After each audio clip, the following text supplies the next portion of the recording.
One thing I'm adding here, guys, um, before we get into the next series, is I wanted to discuss the angle of the wedges.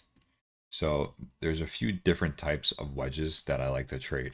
A falling wedge, which is one of my favorites, and then more of like a bull flag or a bull pennant. So what does a falling wedge look like? I'm going to draw them out here. So a falling wedge is more so, right? We have the flag, and then we have lower highs and lower lows into, like this downward channel here, right? This is my favorite type of setup here. We set the entry point at, we set the entry point at the high of this flag, or at that breakout point, I mean, and we set a stop loss right below, and the price target's at the high. These setups have the best risk to reward. They have the most explosive move, and I have had my biggest trades using these setups. Okay. Now, what is a pennant, right? We have the move to the upside, and we have higher lows, lower highs, like this. Higher lows, lower highs. Right, so you can see how it's a little bit different. It's the same pattern, it's just a different angle. Right, you enter at the break point here, your target's up above, and you look for that move to the upside with the stop loss right below. Okay, so these two patterns I trade every single time. This one I like a little bit more because it has a little bit better risk to reward, but both are fine. Another one that we trade is an ascending wedge. Right, it looks more like we have higher lows on a flat top. Right, flat top, higher lows, flat top, higher lows, and then the breakout point. So we have the flat top here with higher lows. So it's a little bit of a different angle.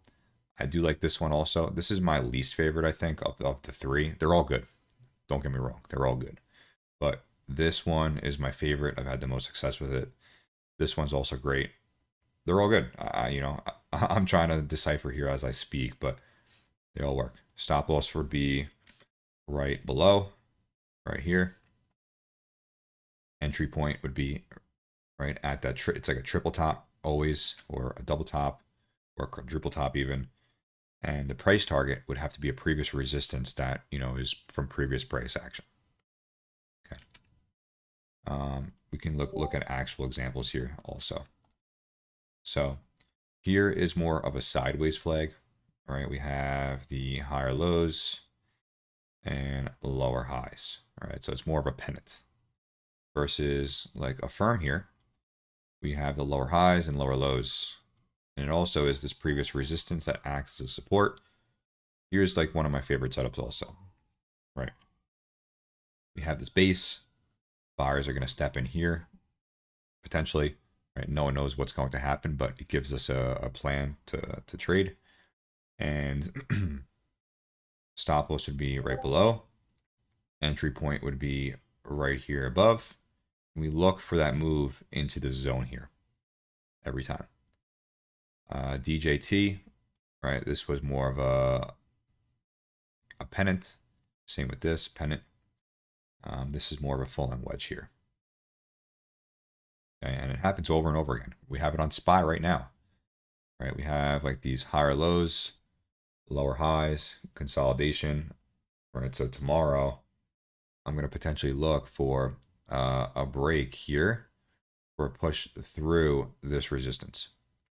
And the stop loss on this example, right? You can't have a stop loss down here. It's too far down. So if we enter here, we need to just set a stop loss right below. It's not the best, which is why this is not an A+ setup. This is more like an A-, or maybe even a B+. So we'll have to see how that plays out, which is why a lot of people ask me, why didn't I take this trade if it has a flag? Or, why did I take DJT over SPY? Right? This is a better setup, right? It's a better angled flag. SPY needs to angle more, or it needs to push through this high. So hopefully that clears things up. Wanted to add that in there.